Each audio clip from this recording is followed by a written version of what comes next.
For more, I want to bring in Matthew Kroenig from Washington. He's a professor at Georgetown University and also a senior fellow at the Atlantic Council. Okay, Matthew, talk about timing here.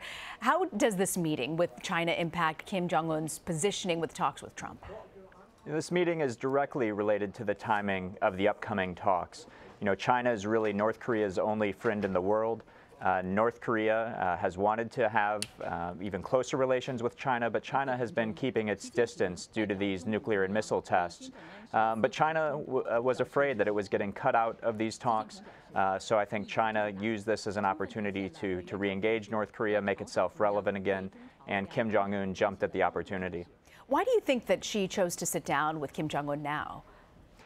Well, as I was kind of saying before, China sees itself as a great power in the region, as central to any outcomes on the Korean Peninsula, and they risked being bypassed in this process. There's going to be a summit between North Korea and South Korea. That will be followed by the summit between Kim Jong Un and President Trump. And so China was nowhere in this picture, and so I think this is a last-minute effort by China to reassert itself into the process and be relevant. So they didn't want to be left out in the cold. Interesting to hear you say that. So is there a reason why China didn't inform the U.S. about the meeting until after the fact? I think the primary reason is Kim Jong Un's own personal security. He's a dictator. He's paranoid about his security, and so they kept the visit very secret. It's actually the first time that Kim Jong Un has left the country since he took over as leader 5 or 6 years ago. So the primary reason was his security. Do you think the White House should ultimately be concerned about this development? I don't think so.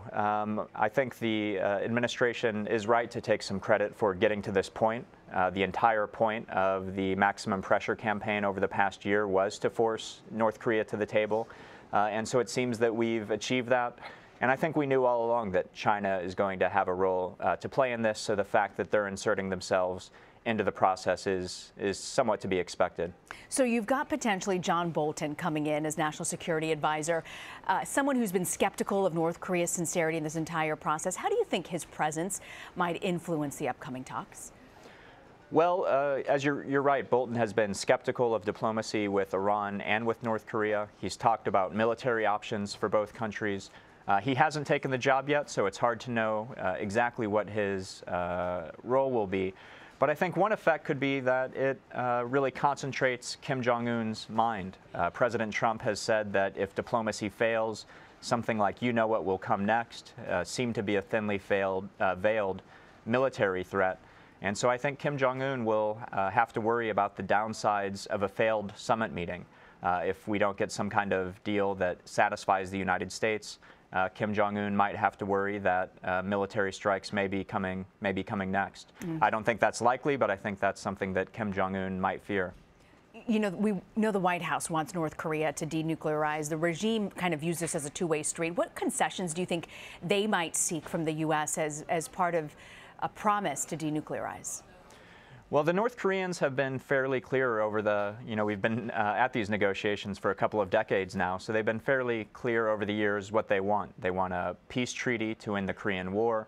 They want a normalization of relations with the United States.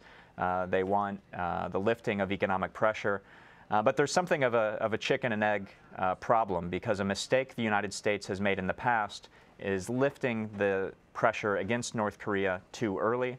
And that's allowed North Korea to have its cake and eat it too, to keep the nuclear program and to get sanctions relief.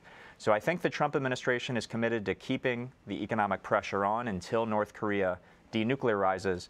But I think Kim Jong Un is going to want concessions early on, and so that will be, I think, a sticking point in the negotiations. So based on the pieces on the chessboard at this point, Matthew, I know you've watched this region closely. If you were a gambling man, what do you think the odds are that something significant comes from these talks?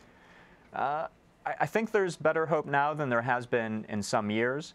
I don't think we'll see a final detailed plan come out of this. Since it's a high-level meeting, I think the best we can hope for is some kind of broad agreement on a way forward of the goals, and that maybe this will kickstart a diplomatic process.